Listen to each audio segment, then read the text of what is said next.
¿Qué tal? ¿Cómo le va? Los saludo con mucho gusto desde el patio anexo al Salón de Tesorería de Palacio Nacional. Conferencia vespertina con el doctor Hugo López-Gatell y su equipo. Por principio, se actualizó la cifra en cuanto al número de infectados acumulados y de fallecidos por el coronavirus.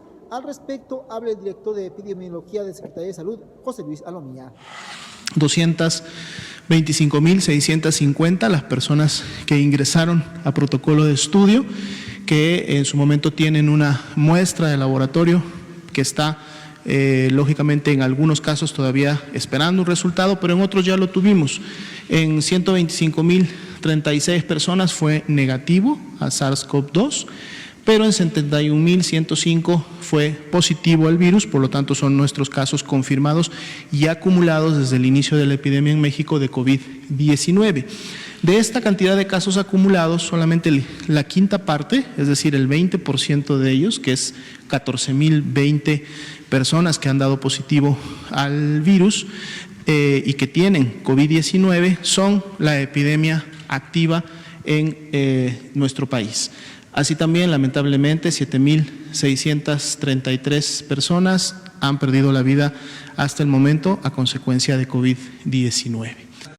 Dos temas importantes en esta conferencia vespertina con el doctor Hugo López-Gatell. Uno, que aclaró que se le va a atender al grupo de manifestantes inconformes del INER, que el día de hoy expresaron su inconformidad por la parte de la falta de equipo y también por esta cuestión de que no se les dota de equipo suficiente para sus tareas. Al respecto, el doctor Hugo López-Gatell señaló que este grupo es respetable, pero sin embargo no es parte del sindicato que avala a los trabajadores del INER. Al respecto, esto fue lo que comenta el doctor Hugo López-Gatell. El titular de la Unidad de Administración y Finanzas de la Secretaría de Salud, con su equipo de trabajo, concurrieron a esta solicitud de escucha y a nombre de todas y todos los que trabajamos en la Secretaría, incluido nuestro secretario, el doctor Alcocer, tomaron nota, incorporaron las peticiones, hay un pliego petitorio y seguirán trabajando. Mañana tengo entendido que tienen una cita para seguir conversando. Entonces, ahí va, está en proceso.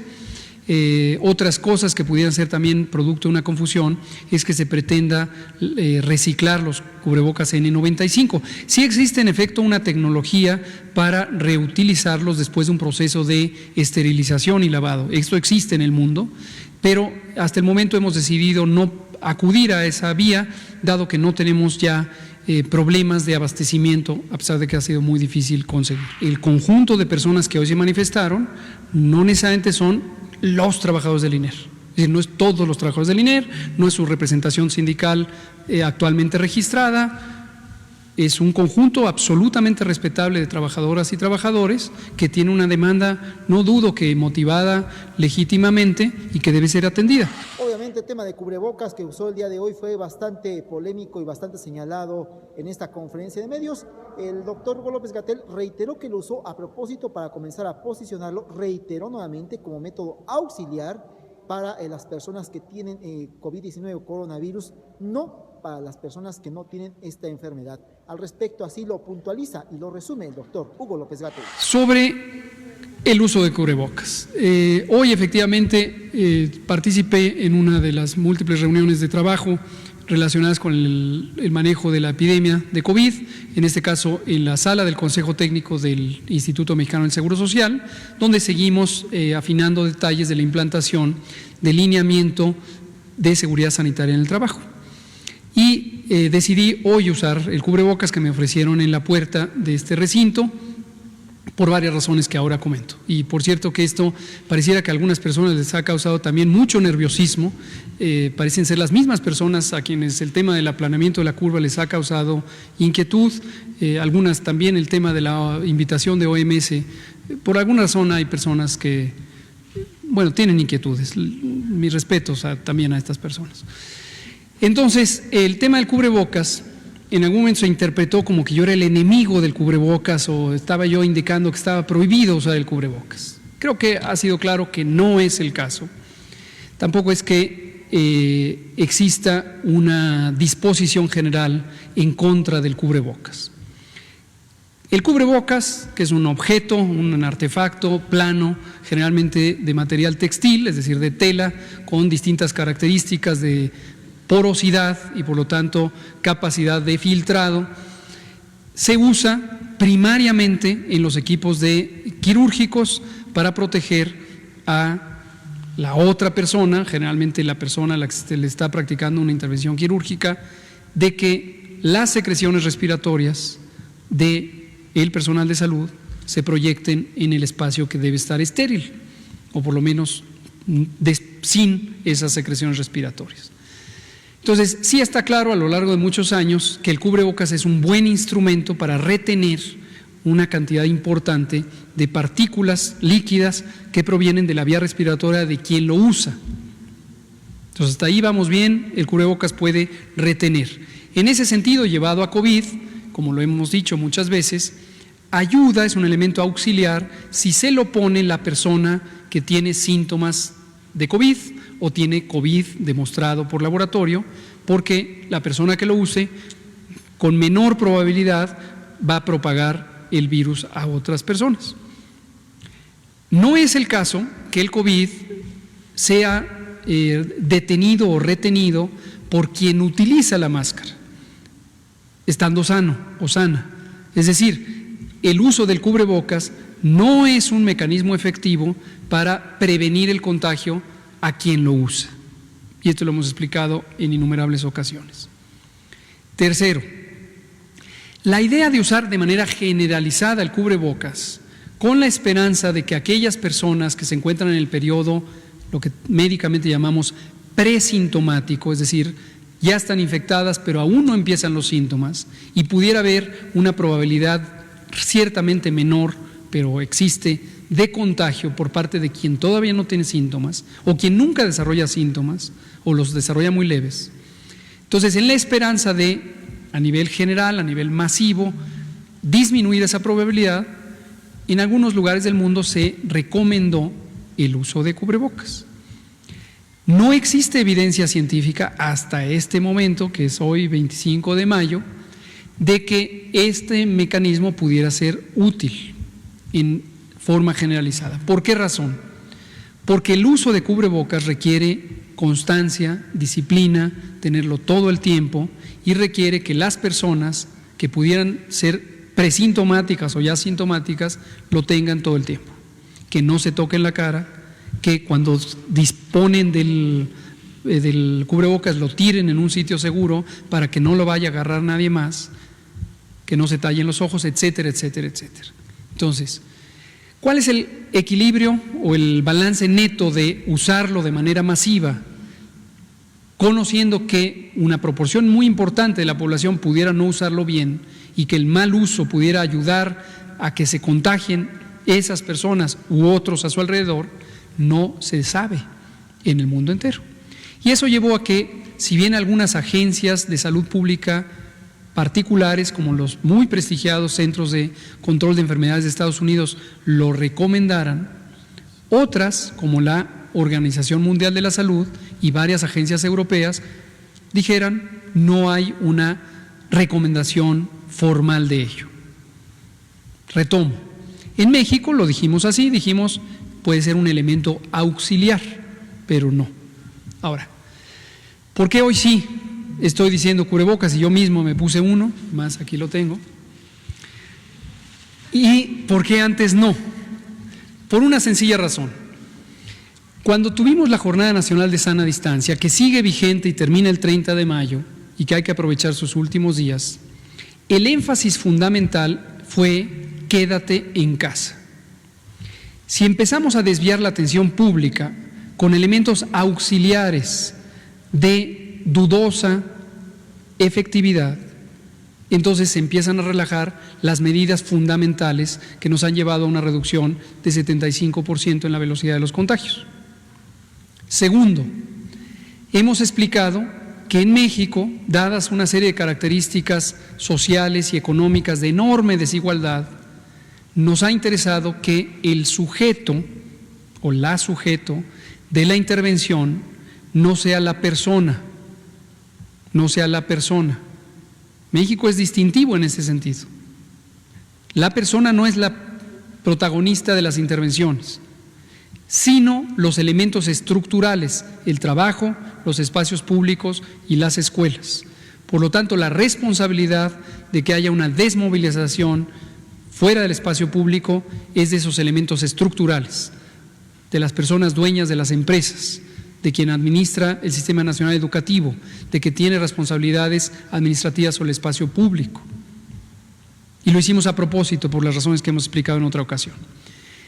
Introducir el cubrebocas hubiera resultado en una confusión, como ocurrió en varios municipios, en donde se empieza a querer ejercer la acción coercitiva sobre la persona, poniéndoles multas, 4.800 pesos, entiendo, en algunos municipios cercanos, o se les quiere arrestar, como ocurrió en algunas entidades federativas. Y estamos en contra de ello. Termino. Ahora que concluirá la Jornada Nacional de Sana Distancia, a pesar de que en algunas entidades federativas se seguirá durante un tiempo definido restringiendo la movilidad en el espacio público, se vuelve un elemento auxiliar de la prevención en aquellos espacios cerrados, como el transporte, en donde se va a empezar a recuperar la movilidad. Entonces, estar en un microbús o en un autobús o en el metro con una proximidad que no permite la sana distancia puede ser de ayuda utilizar el cubrebocas, pero insisto, para evitar que quien tiene el virus lo propague, no para una mascarilla de protección para quien lo recibe. Esas son las motivaciones para hoy sí y ayer no. Obviamente vemos que se puso la mascarilla y también enfatizó que esos son desechables después de 3 horas y también reveló que este fenómeno, como lo saben muchos médicos, muchas personas se dedican a esta cuestión de la medicina, después de 3 horas incluso puede causar elevación de la alcalinidad de la sangre y también que haya más dióxido de carbono en el torrente sanguíneo. Así lo explicó nuevamente el doctor Hugo López Gatell. Sobre el cubrebocas, ya que estamos en esto. Difícilmente el cubrebocas, o los cubrebocas de uso convencional, incluyendo los de N95, tienen una característica de impermeabilidad o de resistencia al flujo del aire y con el aire el oxígeno. En el aire ambiente hay 21% de oxígeno que impida la respiración, que impida realmente la respiración. Es decir, nadie ha muerto de asfixia por utilizar un cubrebocas. Lo que sí puede ocurrir son 2 fenómenos, posiblemente otros, pero 2 que quiero mencionar. Uno es que aumente la concentración de dióxido de carbono en la sangre y que con ello cambie el nivel de alcalinidad en la sangre. Y esto, de hecho, no están para saberlo, pero es un recurso que se usa frecuentemente en las salas de urgencias cuando hay alguien que está viviendo una etapa de ansiedad aguda y que empieza a respirar rápidamente y al respirar rápidamente disminuye la concentración de dióxido de carbono en la sangre y entonces empieza a estar en un estado de acidez de la sangre.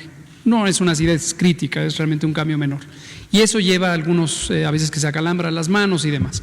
Y se utiliza un recurso muy simple que es ponerle un medio físico, una bolsa de papel, por ejemplo, y pedirle que respire con suavidad durante algunos minutos hasta que cambian estas condiciones.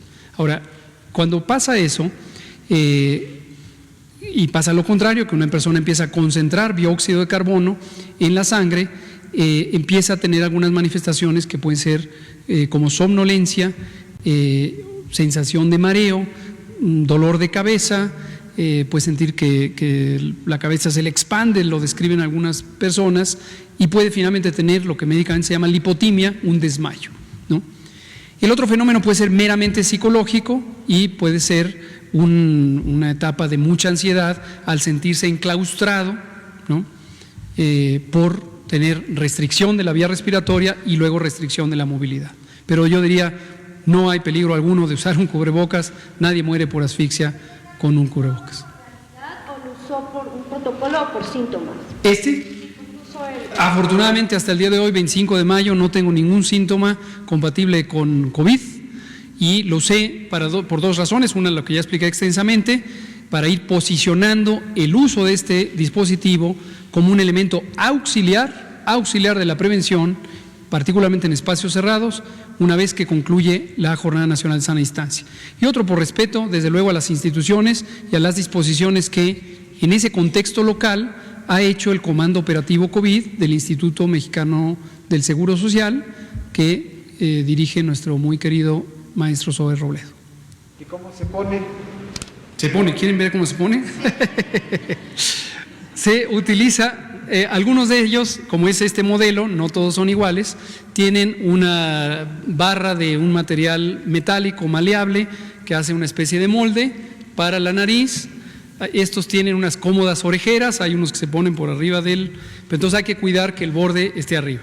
Y se pone así, se articula las orejas, hay quienes tenemos suficiente oreja, y se mantiene así.